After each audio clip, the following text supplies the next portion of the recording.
that is about uncomfortable conversations. And this is sponsored by Building with Purpose, Mind, Body, and Soul. So I want us to think about the brilliance, and really without healing, it leads to burnout.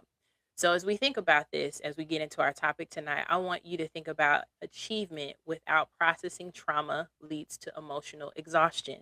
Historically, Black communities were denied equitable mental health care forever. So our ancestors survived, but survival is not the same as healing. So today we are allowed to do both. And we can celebrate our excellence and we can prioritize our wellness.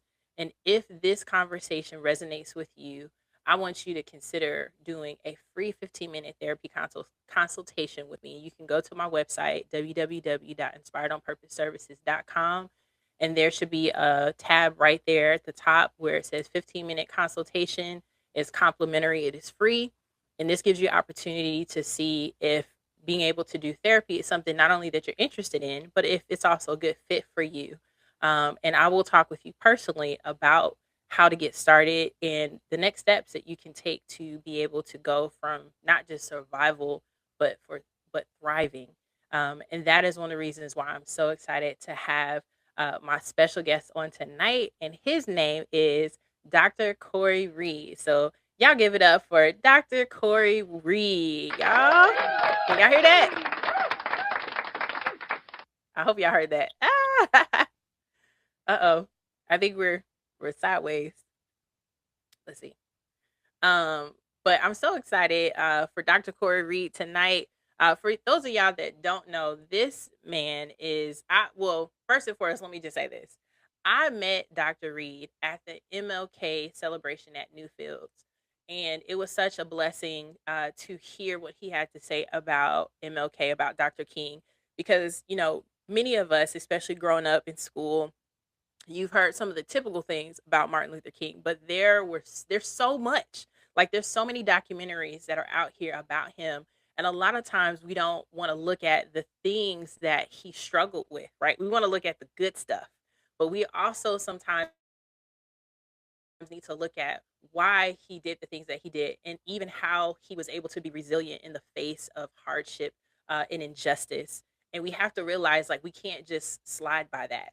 And I'm so grateful for how Dr. Reed talked about that. But let me tell you a little bit about this amazing, amazing man. So he is the Catherine and Tracy McGregory Assistant Professor of Humanities and Philosophy in the Philosophy Department at Butler University. He is a proud Morehouse man. He's a scholar of the Africana philosophy and the critical philosophy of race and racism. He is also the co director of the Hub for Black Affairs and Community Engagement. He's a minister, a husband, a father. I believe he just had a baby. So, he's holding it down. But he is also from Milwaukee. And so from Milwaukee to Morehouse to Butler, he has got so much to share, but also just so much wisdom. And really, my mom had told me that they go to church together. He goes to a lot of the World Church. He preaches and speaks there as well and inspires people. And so I'm just so grateful just to know that, he's also, a strong believer of the word. And so his work bridges legacy, resistance, scholarship, and healing. So I want everyone to give a round of applause and a deep welcome to Dr. Corey Reed. Welcome to Therapy on the Mic. Thank you so much.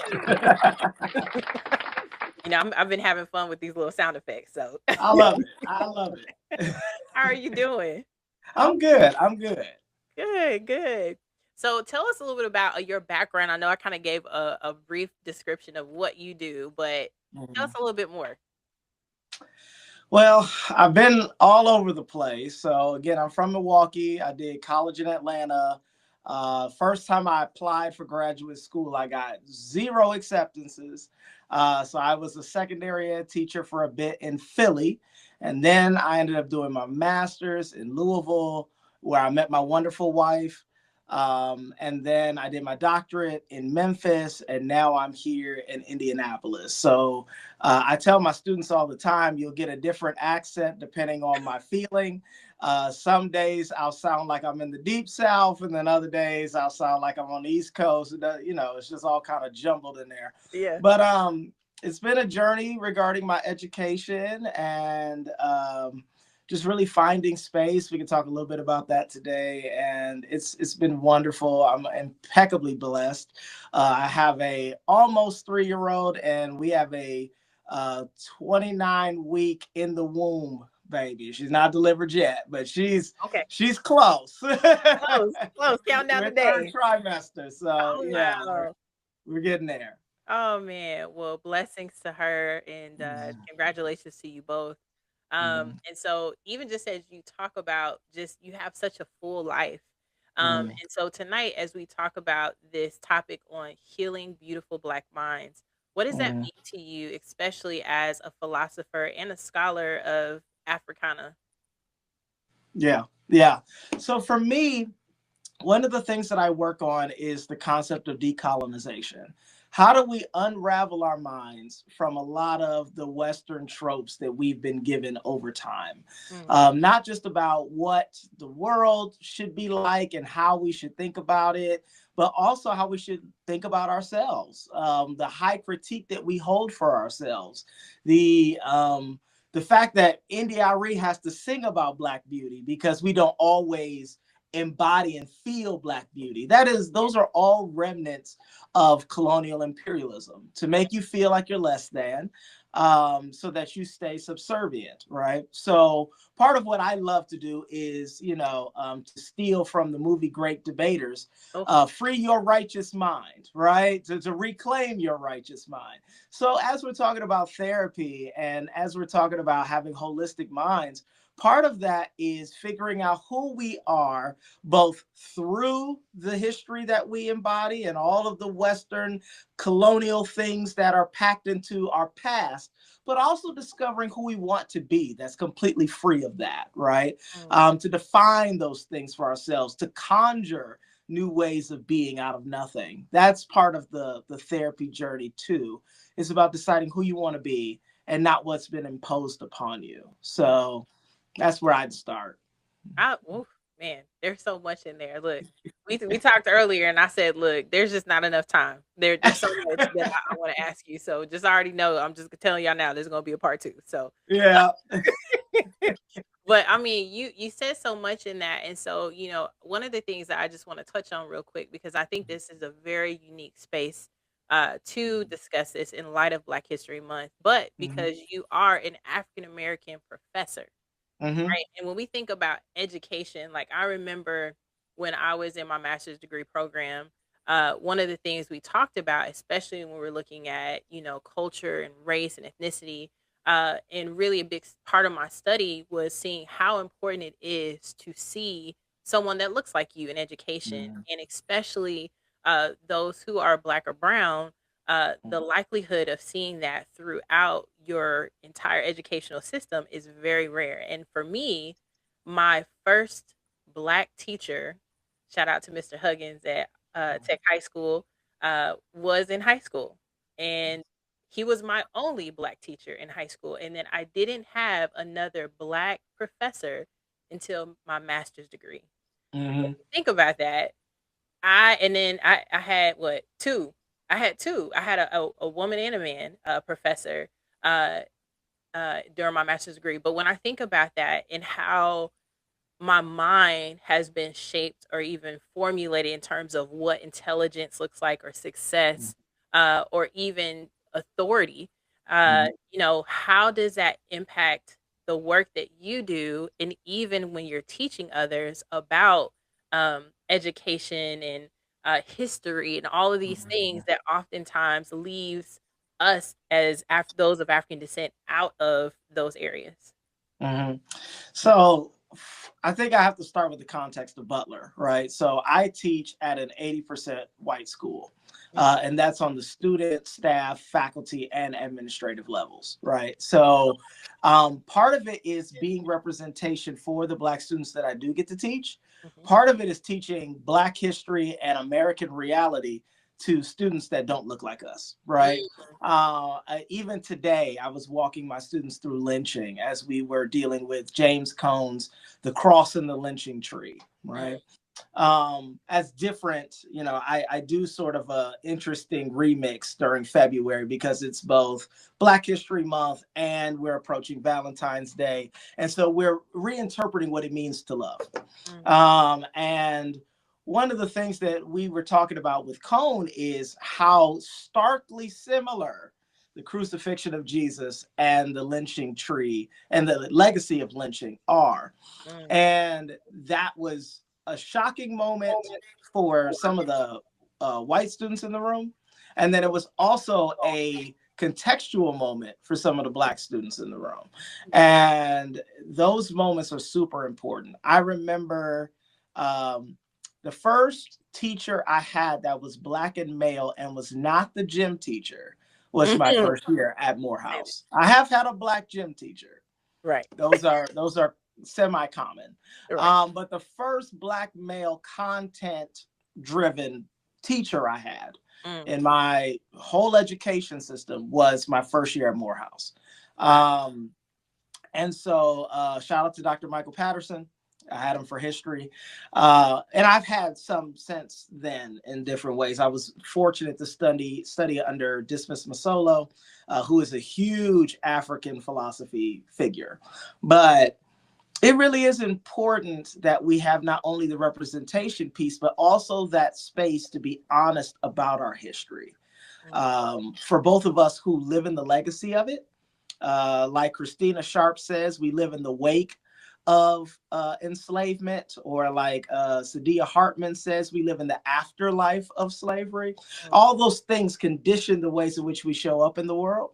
And even a lot of the stuff with our psychology. So we were talking today about post-traumatic slave syndrome, Mhm. and how those things are still conditioning the ways in which we engage the world and engage each other. Um, but then it also helps you understand the context that we're in. As we're looking outside and seeing all this madness, all of this chaos and madness is predicated on a history that allows it. And Yes. you don't get For that. issues with ICE or any of these things without the context of Black brutality and Black um, issues of the past. It's part of the fabric that we're wrestling with. Mhm. So understanding that is important for both the Africana person as well as those outside to have to confront. Mm. Yeah. Wow. And it's crazy that, even as you're talking about me, that is a hot topic right now. ICE. Mhm. It's one of those things where you don't want to think about, especially what we've seen in the news. You don't want Mhm. to think that, man, I have to prepare myself mentally Mhm. for what if this comes into my community, or what Mhm. if someone that I love is impacted by this, right? Because we see it on social media, we hear it on the news, and a lot of that, unfortunately, is to create fear, which is the Mhm. opposite of what we need to be doing right now, especially those who are Black and brown, because of the simple fact that if we look at what's happened, before we even came. And I mean, one of the things that I loved about being a high school counselor, I did that Mhm. for years. And for me, especially being a creative and being a spoken word artist, I made it my business to learn even more about my Black history, to be able Mhm. to use it and create a poem called Black Excellence, and to Mhm. shout out all of these different Black history figures, not just here in the United States, but all over the world, like Mansa Musa and others, Mhm. that unfortunately our children don't get an opportunity to learn about. And this student came up to me one day and said, I thought our history started with slavery. And I mean, a part of me just like was angry, but also saddened because it wasn't that child's fault. It Mhm. is, we have to look back at what's happening to us, those who are adults. And are we taking the time to learn about our history beyond what the school books are teaching, or beyond what, we see on social media? Are we willing to do the work in Mhm. the research of finding out about who we are and where we come from? Because we are the one group of folks, unfortunately, that had our history stolen from us. Yeah. And we're reclaiming that, but it's taking time, it's taking patience and energy, and then the willingness, because we're oracles. Our people, Mhm. we have passed on traditions because of speaking, and that's one of the reasons why I love, doing poetry, because there's so much power in our words. But my question to you with that is, how can reclaiming intellectual history support mental wellness in Black communities? If I know that the people I look up to, the people that I reverence as important figures, if I know that they've struggled, if I know that they endured pain, if I know that they were close to quitting, if I know that they had trauma that they had to work through, it contextualizes their humanity in a way that I feel like empowers us. So when I tell people King smoked a bunch of cigarettes because he was that stressed out. Yeah. King almost quit multiple times. King, after his house was bombed, the nonviolent theorist went and tried to buy a firearm, right? These are the moments where they become human to us. Not a deity, not a mystical figure, magical Negro. No, like they were people, right? And once we realized they were people, it equips you in a totally different way. Yeah. I was 18 years old. We all do, it's a kind of a ritual at Morehouse that Sale Chapel has the chair that King sat in still there, right? From one of the pictures that we have preserved. So you can go and sit in the seat that King sat in. Wow. And it makes it non mystical. No, he was here and he studied under very similar professors that I studied under, and so on and so forth. Yes, he was a special individual, but also like we got to get out of our mind that we're waiting for someone to save us. Come We on. are the ones we've been waiting for, Say right? that. Once we do that, You needed a hand clap for that one. right? Once we do that, it changes the landscape completely. But Yes. we've been taught such a good lie that that was exceptionalism, that there are no more leaders in the Black community, like we've changed so drastically. We've bought a lie that is helping for us to be immobile when it comes to true fight and resistance. And so one of the things that I try to do is debunk that so that we feel empowered to go do it.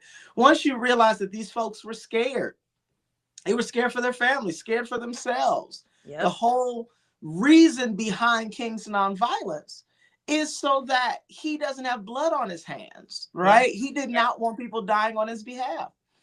And that's just one case. I'm doing this with my students tomorrow for the Future Black Leaders Conference. We're talking about how Fannie Lou Hamer had a disability, right?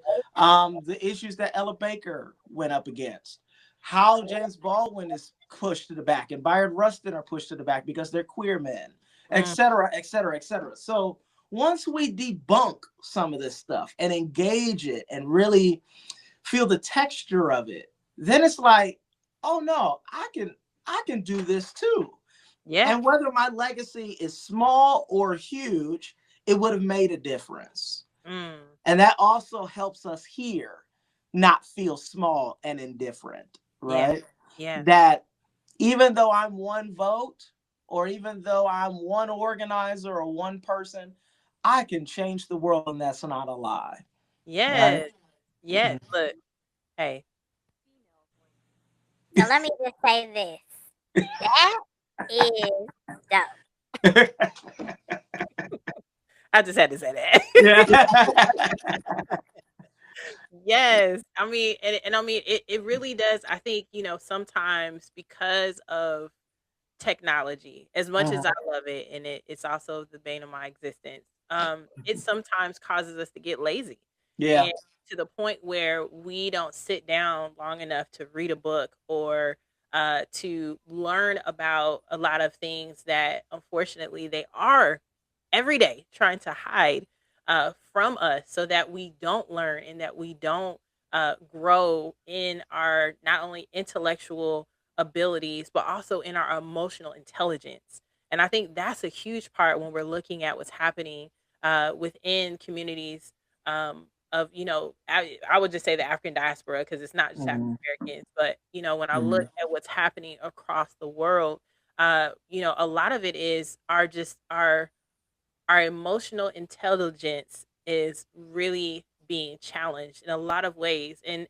that really does go back to the traumas. When we look Mhm. at, just from the standpoint of, when we look at how mothers, when they have been under trauma, even if you go back to the slave trade, and Mhm. really there are studies that show that there is a high correlation with PTSD in our genetics, and even how we are triggered, coming into this world. Because if our mother was stressed, depending on what was going on, just like, if a mother is on drugs, right, and there's some form of physiological stressor, then that child can have some disposition when they're born.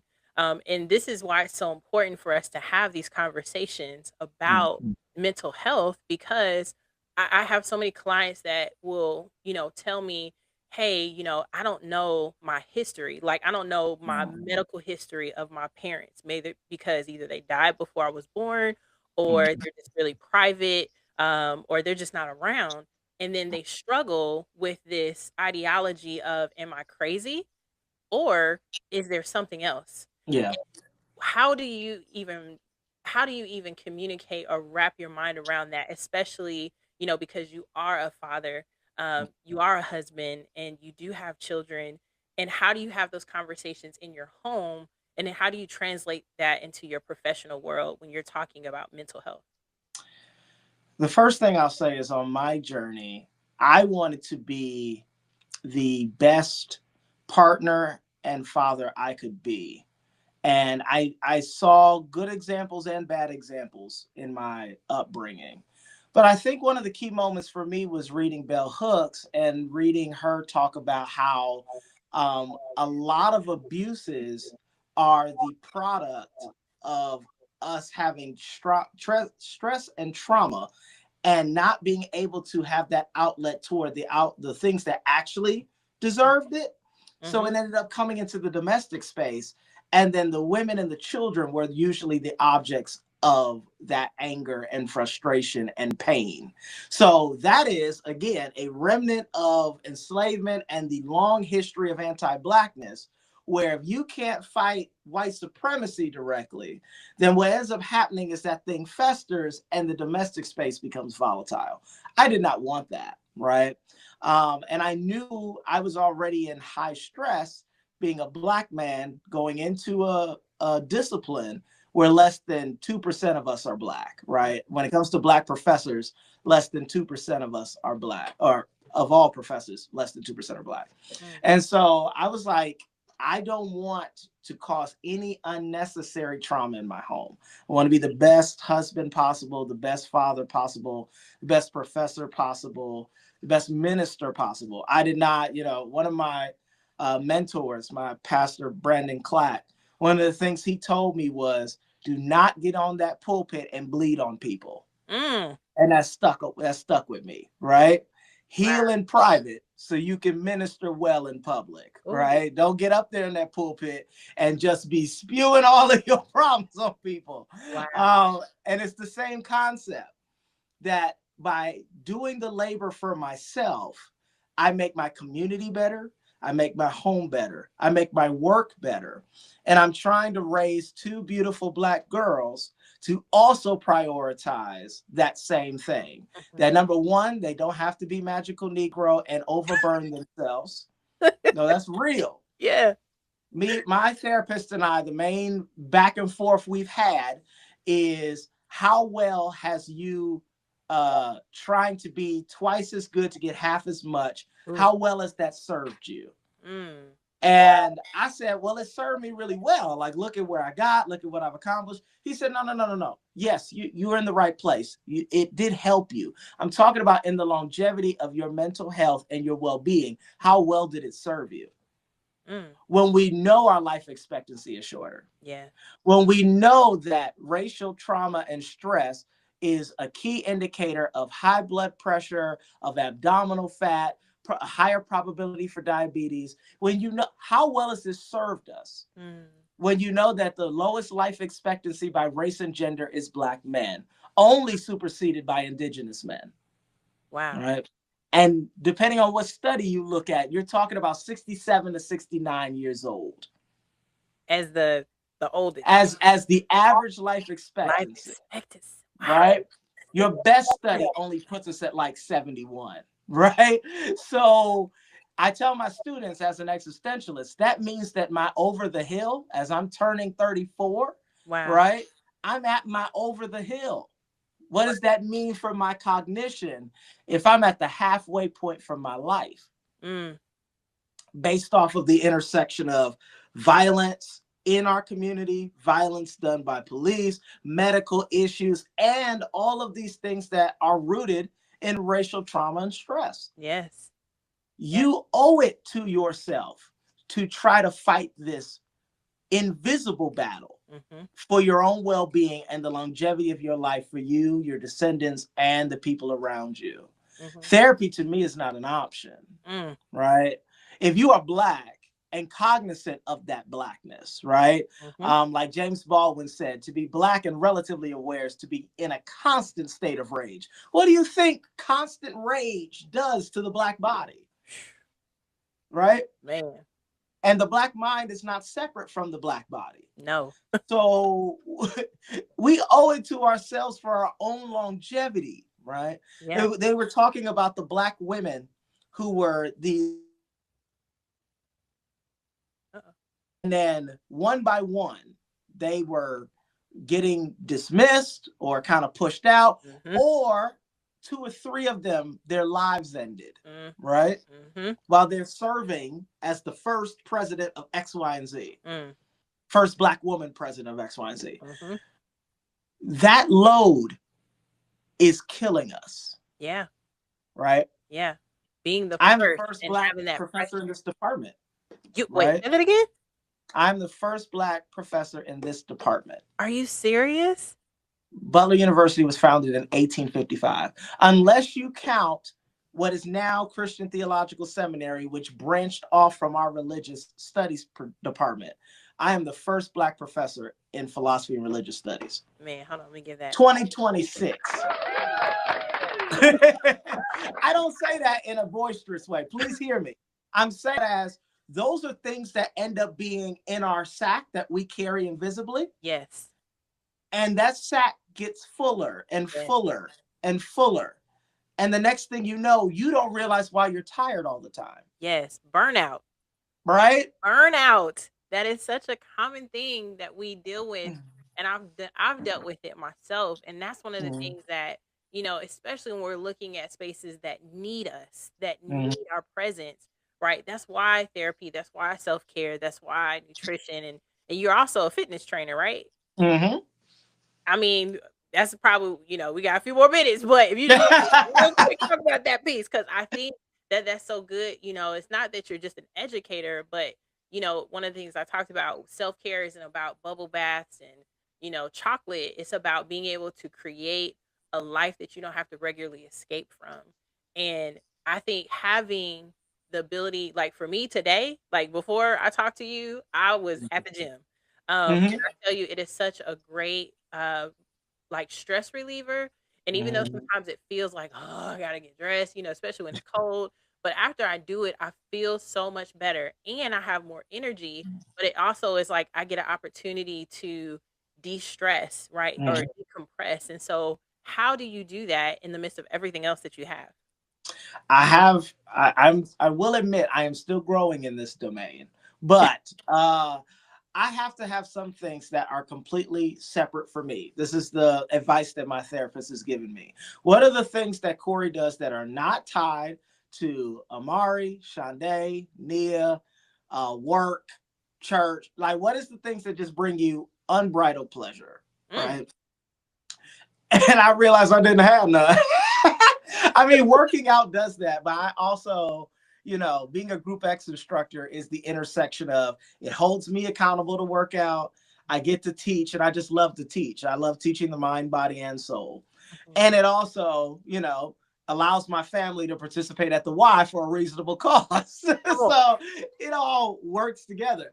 But even sometimes my fitness life is it's not a stressor, but it is its own responsibility.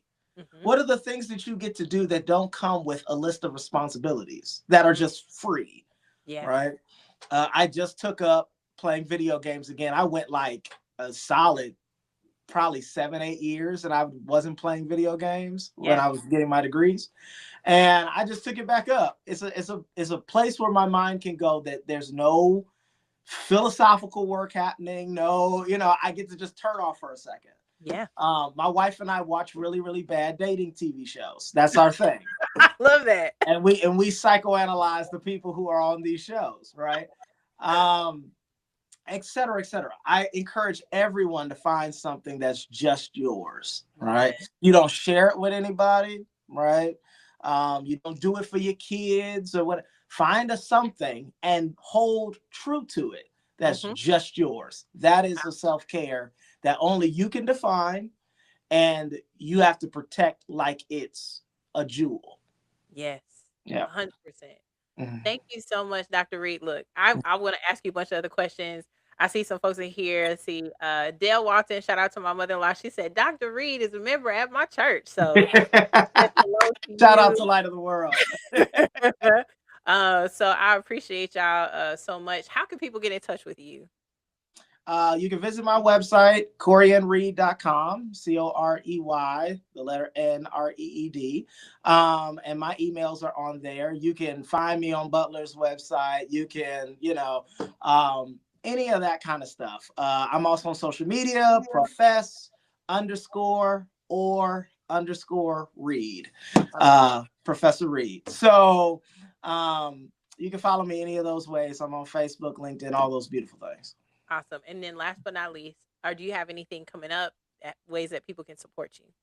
Oh, so yeah, I'm at Future Black Leaders tomorrow. I am doing a panel for the Black Student Union in like a week or so. Oh, it's so much. I don't have a grip on my calendar. But anyways, if you want to keep up with me, just shoot me an email and I'll send you all the things.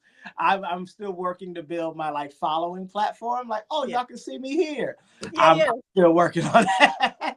I'm still honored that people are like, I want to hear you speak. What? Yes. Um, Yes. Thank you. I mean, yeah. thank you again. Mhm. We will definitely be in touch some more because there's Mhm. definitely, I think even just from what I'm looking at people's chats, people definitely want to hear from you again. So I just want to say thank you.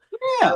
And blessings to you and your wife and your children and soon to be baby Yeah. to come. Yeah. Uh, so definitely thank you again, Dr. Reed. Yeah. Thank you. Happy Black History Month. All right, you too. Hey. All right, y'all. Thank y'all so much for joining. I just want to wrap us up.